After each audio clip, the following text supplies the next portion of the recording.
Perbedaan itu satu keniscayaan. Jangan sampai perbedaan pendapat menjadikan kita berpecah belah. Karena perbedaan pendapatan kita tidak membuat kita ini bubar sholat jamaah. Betul tidak? Tiap hari kita sholat jamaah 5 waktu, bubar tidak? Ah, ini imamnya pendapatannya beda dengan saya. Masing-masing akhirnya di masjid sholatnya tidak. Kita ini beda pendapatan nggak membuat kita sholat jamaahnya bubar. Kenapa cuma beda pendapat tanpaan membuat kita terpecah belah? Satu kampung, satu negara. Hei anak bangsa, kembalilah. Siapa kalian? Kalian adalah Indonesia. Kalian putra putri terbaik bangsa. Jadilah kalian orang-orang yang mampu menjaga kedaulatan bangsa, membuat negara kita tangguh di dunia internasional. Jangan kalian mau dipecah belah. Mau tidak dipecah belah? Mau tidak kalian itu diadu domba? Mau tidak diantara kalian berperang? Tidak.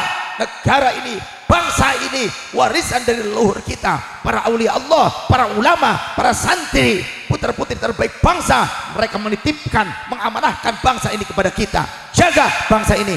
Jangan mengambil keuntungan dari perpecahan bangsa. Jangan, kalian akan terlaknat. Indonesia negerinya para wali. Para wali tidak akan rela, tidak akan ridho jika ada orang yang berupaya untuk mengambil keuntungan yang mengeruhkan bangsa dan negara kita.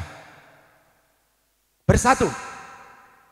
Bersatu. Ada Laskar Macan Ali, ada Bansar, ada dari FPI-nya, dari ANS, dari NU, dari Muhammadiyah, dari Persis apa. Ya sudah, bareng-bareng saja ngaji. Satu ada, ahbabur Rasul, para pecinta Rasul. Jangan menjadi pembenci Rasul. Menjadi pecinta Rasul.